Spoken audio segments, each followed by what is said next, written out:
I've been dealing with a little cold, as you can tell, so you have to bear with me. Case in point. Okay, I love this psalm, and you might read it and say, well, why are we looking at this in light of sin? The idea that we're going through these many weeks to look at the topic of sin as the Bible addresses it. We've tried to start with Genesis and work our way through. We'll get to the New Testament soon. And the Bible has a unique perspective on sin, being that it tries to identify what's wrong with us. Why do we hurt? Why do we hurt others? Why do we have despair? Why do we have doubts? Why is the world the way it is? The Bible walks through and gives a really nuanced and complex picture of sin. And when you read this Psalm 73, on the surface, it may not look like it's about sin necessarily. It may just look like it's a guy who's just thinking a lot. And you might want to tell him, just stop thinking, overthinking it, just calm down. But the language that he uses is one of the most honest takes on faith that you'll find anywhere, in any type of literature. And this writer, this psalmist today, he talks about doubt. Essentially the question, why do we worry? What he does, he says, if you look at the beginning of the psalm, the first verses, he says in verse 1, he announces that he believes, so he's a believer in God. He knows in his head who God is and what God has done. But his heart now is looking out into the world and saying, wait a second, something's not adding up. What I see is not lining up with what I think I know. And that's doubt. And it's good, by the way. It's good because he takes it to God and he says, listen, this is where I have doubt. Something is not working the way I think it ought to work, essentially. And he brings that to God. And so God gives him, he has a great answer. And he sort of works this out in this external processing that you read in Psalm 73. And what we're going to look tonight is what I call the slippery sin, because look at the first language that he uses. He says, I almost slipped. I almost stumbled. And this is very idiomatic. It's actually the Hebrew term for the slipping is like somebody being on water. And unless you're Jesus, you can't stand on water. You'll slip, you'll fall, you'll go in. And that's the language that he's using. He's saying, something below me is so unstable. I'm about to fall apart, God. He says, I'm brutish. I'm like a beast. He's like, I have no hope, no future, no idea what's going on, because I look around in the world and it's not doing what I think it ought to do. And he doubts. And he takes it to God. And he says, here's my doubts. And God's got a rather interesting answer for him as he works this out. First, look at this. Look what doubt does. Look what doubt is. Doubt is the ability to look at the world and say, wait a second, that's not the way it's supposed to work, God. You see what he does here, very physical imagery. He looks around, and some of you kind of giggled, because he says, look at all the people, they're fat. They got no worries. They have no concerns, and they're getting rich, and they're getting by. Why not me, he says. Where's mine? He says, I almost slipped because I looked around and I said, they're getting everything that I think I deserve. And he doubts. And he doubts God, but here's the interesting part. If you look back at this, that first of all, this is Asaph. He's a psalmist. He writes psalms. He's a religious guy. He's a good churchgoer. And if you look back here in verse 13 and 14, he says, look, I've kept my hands clean. I've done everything right. Why not me? If we're honest, it's the fundamental cry of the human heart. Where's mine? Why not me, God? Why am I suffering and they're not? And I want you to look at this. And Asaph, he says he's a very religious guy. He's innocent. He goes to church. He probably reads his Bible. He's writing psalms. I don't know. I've never written a psalm, so I'm not that holy. He's a very holy guy. He has all the answers. Yet in the moment of crisis, none of those answers help him. And he says, I'm like a beast. And the reason is this, and this is what doubt does for you and me as well, still to this day. He's essentially looking at God and saying, I've worked for you. Now, why won't you work for me? Do you see this? He says, I've washed my hands with innocence. All my life, I've done the right thing. I've checked every box. God, so where's mine? Why not me? And what's interesting about this passage, if you look at Psalm 73, one of the more interesting things about the Christian faith in general, and I've said this many times, if you notice, he doesn't do anything bad. He's a good religious guy. And this is the thing about Christianity. He says, not only do you repent of the evil things you've done and the bad things you've done, you repent of the good things. Why? Because you and I are like Asaph. We work for God, and then we want him to work for us. He says, God, I've kept all the boxes checked my whole life. Now why not me? Why them? He's pissed off. Let's be honest. And if we're honest with ourselves, this is how a lot of times you probably feel about God. Some of you have been going through that season. Some of you have gone through those types of seasons where you look up to the heavens and you say, why is this happening to me? Asaph is doing what you and I do all the time, trying to make God dance to our tune. I deserve. I'm entitled. I've worked hard. Now where's mine? Why is life unfair? He doubts. He doubts because he set an expectation up for what God should do to deliver to him, and God's not meeting it. And now he's flaming mad. But that's good.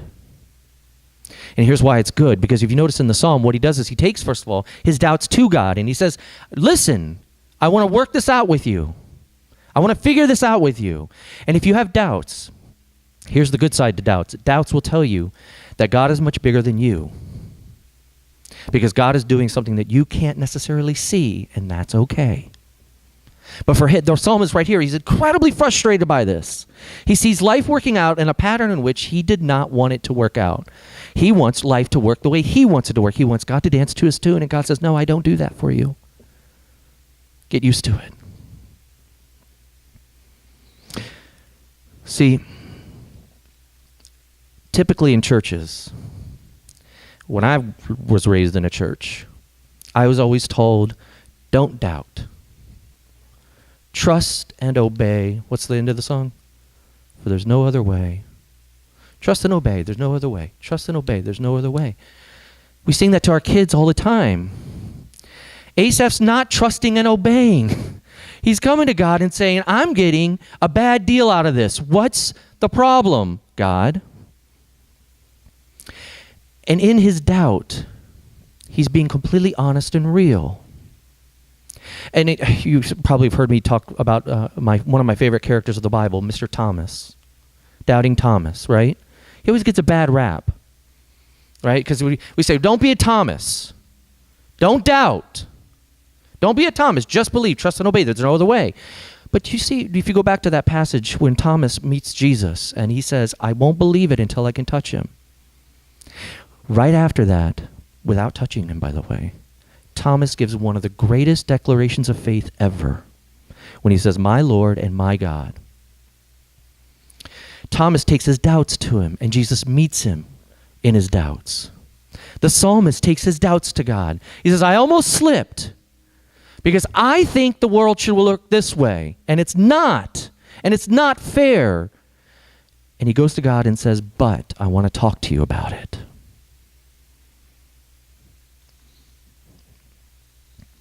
You have examples of this all the time in the Bible, of people bringing their doubts. Go back to Job. There's a guy whose life did not work out the way he really thought it was going to work out, did he? And he's got some pretty mean things to say to God. He has a point where he says, I curse my own life. I wish I was never even born. And what does God do? Does he smite him? Does he spit on him? He comes and says, let's reason. Let me talk to you for a second. Let me meet you in your doubts before you slip away from me. Now, what's the cure for this? How do you and I reconcile the way in which we look at life and it doesn't work out the way we think it ought to? How do you take that to God and say, listen, God, I'm in the darkness. Remember, he says here, he gives very vivid imagery about, I says, I'm a beast, I'm an animal in my ignorance. Where do you go when you're in the darkness? Where do you go when your life is not working out the way you planned it? Your 5-year plan is not unfolding that way at all. Where do you go? Where does he go? First of all, he does some very practical things. Here's the cure for doubt. You want to cure your doubts? You want to believe in God? Here you go. Look at the psalmist. First, verse 22. He recognizes he's stupid and ignorant. He admits, I don't know everything. Isn't that a nice starting place? Hey, God, I don't know everything. I don't. That's a good starting place. I don't know everything, God, so talk to me. And then in verse 23 and 24, he gives this really, it's a beautiful passage in Hebrew, the way they put it. It's the image of, I guess you could say, of a father or a parent who's having their kid come into their arms. And he says, you hold me, yet I'm continually with you, God. You're always hugging me, essentially. You hold my right hand, which at the time in Hebrew idioms, the right hand was the hand of power and authority.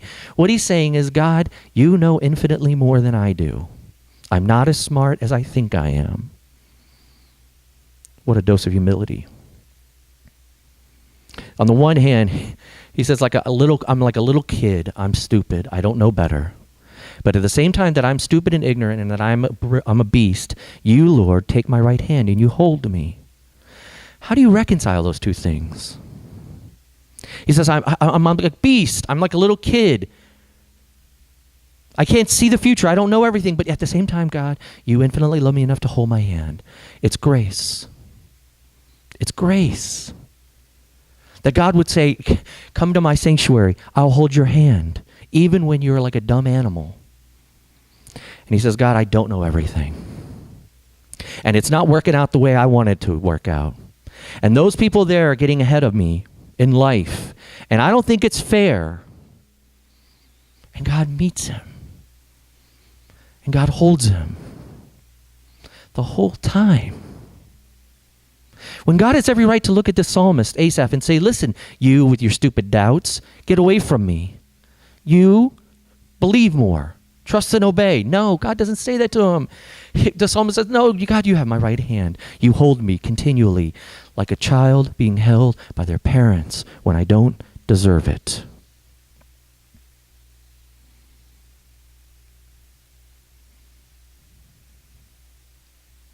The coolest part about this is in verse 17. He goes to church. He says, I go into the sanctuary. Everything else was confusing for me, Lord. And nothing's working out in my life the way I think it ought to. Yet, I'll go. And I'll praise you. And I'll worship you. And you'll hold my right hand. I love this passage. Because this has been my life. In the doubting. Yeah, I'm a pastor. I can doubt. And in the darkness. And in the despair. When I look and say, God, this doesn't make sense to me. And I don't like it. But I know you're holding me. And that's a good promise. And that sounds very nice and fluffy for you. I'm sure you could take that if I just left you here right now and said, go now, be on your merry way. God's always holding you. And you say, but how do I know? How do I know that he's holding me? How do I know?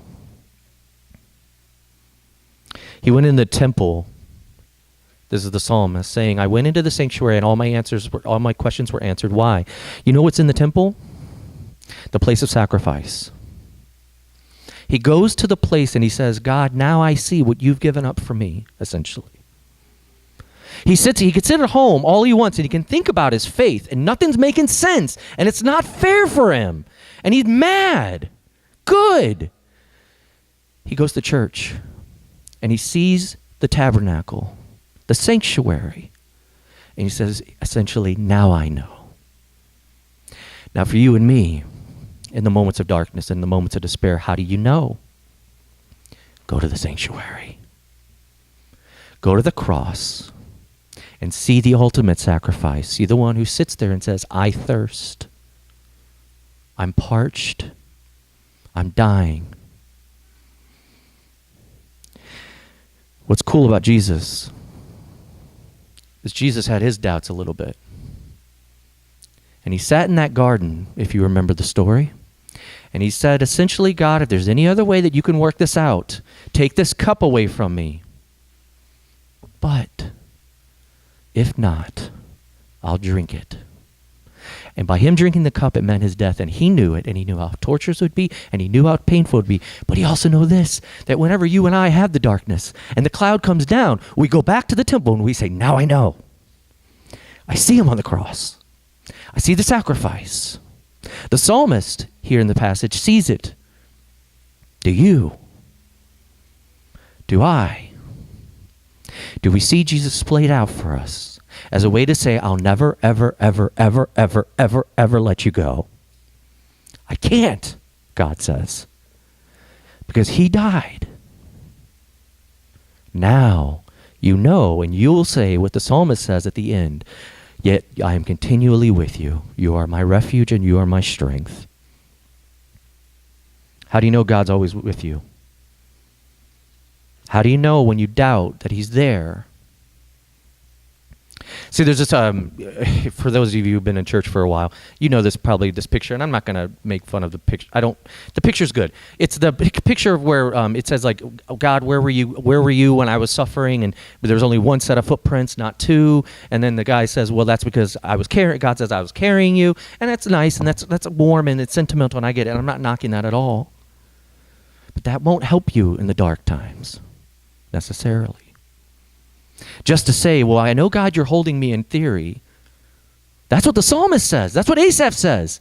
He says it. He says, I know you've been good. I know it in my head. But now the reality of my heart is not lining up with what I know in my head. And he's miserable for it. It's not just one set of footprints. How do you know? How do you know he's always going to hold you? There's this great Emily Dickinson poem that I copy a lot. And she says that I shall love always, I argue thee, that love is life, and life hath immortality. This dost thou doubt, sweet? Then have I nothing to show but Calvary. She says, I love you, and God loves you. But if you doubt it, she says, I have nothing to show you but Calvary. And Calvary is the place where Jesus died. Go back to the sanctuary. Go back to him even when you're brutish, even when you're like a wild animal in dark, kicking and screaming and angry and pissed off because life's not working out the way you want it to. God says, good, come here. I'll hold your hand. I'm the only God who will. Every other God, every other thing in your life will reject you. But this is a God who says, I can't do that. And if you don't believe me, dost thou doubt, sweet? Then have I nothing to show but Calvary. Jesus, dead for you. See, why do we get depressed? And why do we go into downward spirals in our lives? And why do we suffer? And why do we have pain?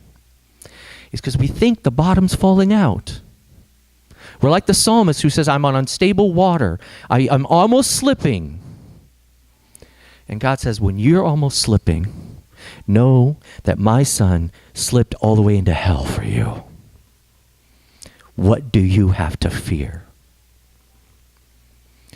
What do you have to doubt, my sweet? I have nothing to give you but Calvary.